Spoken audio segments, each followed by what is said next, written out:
from Sarasota Memorial and the Deb Kavanaugh Multimedia Studio, this is Healthcast, a healthy dose of information from experts you can trust. Hi, everybody. Welcome to Healthcast. I'm Allison Gottermeyer. Thank you so much for joining us today as we talk about colorectal cancer and minimally invasive techniques for its management.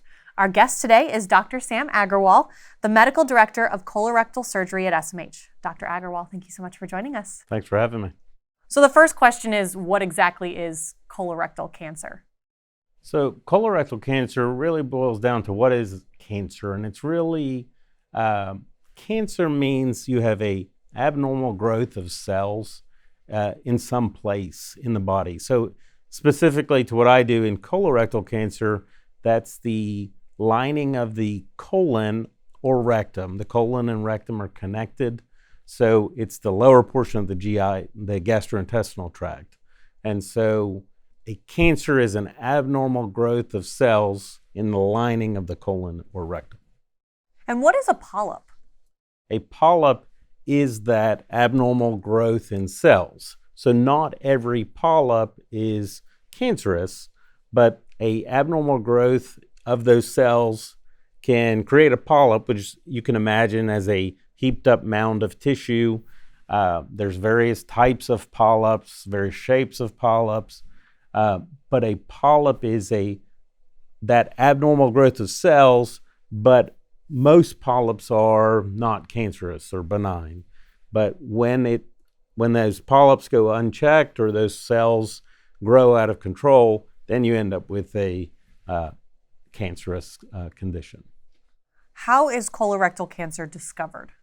There's several ways. The first way is, generally speaking, people should have a screening colonoscopy around age 45 is what the American Cancer Society recommends in general. And so a lot of colorectal cancers are discovered incidentally by colonoscopy. Historically, a lot of colorectal cancers are known to be silent. They don't exhibit a lot of symptoms. Sometimes you can have symptoms, but in the vast majority of cases, you don't. Colonoscopy is one. There's other, if somebody is symptomatic, has pain, bleeding, low blood counts, any of these change in bowel habits, any of those symptoms that might lead to a colonoscopy, and that may discover a colorectal cancer. So those are the main ways. There are other screening methods. There's so you can do CT scans, you can do sigmoidoscopies, you can do different types of stool tests. But in general, colonoscopy, sigmoidoscopy, the stool tests, those are the vast majority of ways that cancerous conditions of the colon or rectum are discovered. And how common is colorectal cancer? Generally speaking, it's the third most common cancer in 2022 for men and women, if you exclude skin cancer. And so in terms of percentage-wise, the lifetime incidence of colorectal cancer is about 4% for men and women. In women, it's slightly lower. It's about 3.8%. And in men, it's slightly higher at about 4.2%. Is it true that it's being diagnosed more often? So when you speak to gastroenterologists, colorectal surgeons, the general consensus is the age in which patients develop colorectal cancer, we're seeing more younger people with colorectal cancer. There was a great expose in the New York Times a couple years ago that really went into this in depth, that talked about the increased incidence in younger populations. Can you speak to the importance of these preventative screenings like colonoscopies? The importance is that in colorectal cancer, the vast majority of the cases, like I mentioned, are asymptomatic. Patients might have a polyp, and if it's higher up in their colon, it might not cause them any symptoms, might not cause them any obvious bleeding. So the detection of those kinds of growths early on makes managing the condition much easier. So you mentioned before that there are more incidents being found or more diagnoses being made in younger people, but who is most at risk for colorectal cancers? It's multifactorial. So when it comes to colorectal cancer, who is most at risk, you have to look at the varying factors that lead to colorectal cancer. And so you have modifiable factors and non-modifiable factors. So non-modifiable factors means that the things we can't change in our life. And so colorectal cancer, indeed, as someone ages, as you age, there's a higher incidence of colorectal cancer as people get older. And so our age can't be modified. The second thing is family history. So if you have a family history of colon cancer and or rectal cancer, that makes you at higher risk to develop colon cancer and or rectal cancer. There are some nuances to that, but we're speaking in general. The third thing is heritage. So there's we're talking about ethnicity. So the African Americans and Eastern European Jews, Ashkenazi Jews, have a higher incidence of colorectal cancer. Again, these are non-modifiable factors. Other non-modifiable factors are things like genetic syndromes, various genetic syndromes that can lead to colorectal cancer. And there's also, if you have inflammatory bowel disease. Inflammatory bowel disease is a condition in the colon and or rectum that causes inflammation. Things like Crohn's disease, ulcerative colitis, which some people may be familiar with, and they have a higher incidence of colorectal cancers. Those things are non-modifiable. You can't change those. Modifiable factors are things that we can do to decrease our chance of getting colorectal cancer. Things like, number one is diet. So processed foods, high intake of red meat have been shown to lead to colorectal cancer. Sedentary lifestyle, sitting around, watching TV, not moving, not getting any exercise. Obesity has been shown to have, in people that are obese, have a higher incidence of colon and rectal cancer. And smoking. Smoking definitely, the people that smoke have a higher incidence of colon and rectal cancer.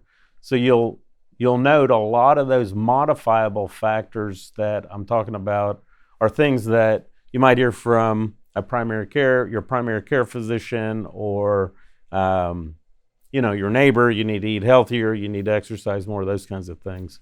But those are the things that have been linked. So that, as you mentioned, those are the treatable things. Exercising more. So what are the preventative things you recommend in summation? Sure. In summation, the preventative things are to modify those things that could lead to colorectal cancer. So if you smoke, you stop smoking, exercise more, lose weight, minimize or decrease your intake of processed foods or red meat intake. Those are the main modifiable factors. What are the treatment options for colorectal cancers? Colorectal cancer has come a long way in the last, say, 10 to 15 years. And the treatment options are multimodality. What I mean by that is it involves gastroenterologists, it involves surgeons, it involves medical oncologists as well, and at times it'll involve radiation oncologists as well. So the treatment options aren't necessarily always surgery or always observation or always chemotherapy. It really depends on where the tumor is, what the stage is, and the other factors in each individual case. So how do you decide what is best for each patient if the treatment options are so varied? You really look at so each case needs to be taken, in and of itself. Everything is always a little bit different in each case. So you want to look at where the tumor is. You want to look at the patient's overall other medical conditions. you want to look at their prior history. You want to look at what the gastroenterologists say, saw on the colonoscopy perhaps, and also imaging. In the general workup of patients that have colon cancer or rectal cancer, they have CT scans or MRIs. And so you take that all together and then you decide, okay, this person needs to see the medical oncologist first, or this person needs to go to surgery first. All of these kinds of decisions are standardized. This isn't, it's not, we're not shooting from the hip or anything like that. It's standardized. There's national cancer guidelines and these kinds of things. Can you talk about the advancements specifically in minimally invasive treatment options? I think so often people think colorectal cancer treatment with major surgery, resection of bowel, things like that. Can you talk about those advancements as you kind of alluded to? Sure. So surgically speaking, I am a surgeon. So surgically speaking, here at SMH, I'm proud to say that we have a specific designation. It's NAPRC. It's a highly coveted National Association Programs for Rectal Cancer Accreditation. That's the moniker. And what it means is in the management of rectal cancer, we excel. There's about 40 hospitals in the country that have that. With that said, the advancements are tied to that designation. We, surgically speaking, we can do what people call keyhole surgery, small incisions, 5 millimeter, 8 millimeter incisions. It can be done laparoscopically, robotically. Most recently, we were able to get the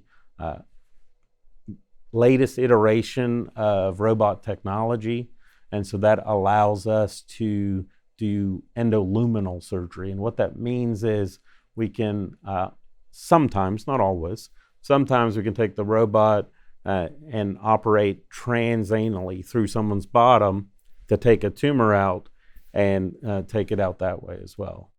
Can you talk about the main benefits with these more minimally invasive surgical techniques? Sure. In general, the minimally invasive techniques in surgery, people have less pain. They are in the hospital a shorter length of time. They recover quicker and tend to have overall better outcome from their surgery if they are spared a old-fashioned incision, with a large incision in the middle. So those are the main benefits. Why is it so important to seek treatment for these cancers at a comprehensive cancer center like we have here at SMH with the Brian D. Jellison Cancer Institute? Great question. I tell even my friends or people that ask me for advice from afar, other places in the country, it's important to go to a center that does this kind of stuff often and has been shown to do it well. And you also want to have access to those radiation oncologists, the medical oncologists, surgeons that are doing cutting-edge surgery like many of us here do, gastroenterologists that are able to do endoscopic techniques with the colonoscope. So all that in summation, you also want a group like we have here that reviews these cases and talks about them and determines in a multimodality discussion what the best option is, for each individual patient. Because it is such a multifaceted, multidisciplinary team that gets together to discuss each case. Do you find that gives patients peace of mind that they're making the right choice? They have the best options? Definitely. It's good to let them know that we did discuss your case. We talked to the medical oncologist. We all had a roundtable discussion about each case, and definitely gives them peace of mind that moving forward, we are doing the cutting edge treatment for them.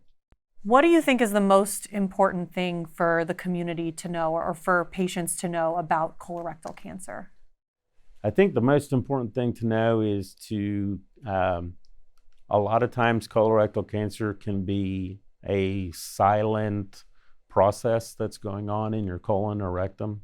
And so getting your screening colonoscopy, or if you're having symptoms such as bleeding or weight loss or changing your bowel habits or pain with bowel movements, you seek attention sooner than later. Dr. Agarwal, thank you so much for being with us today. And as always, we encourage everyone in the community to visit smh.com to get the latest from Sarasota Memorial. Have a great day.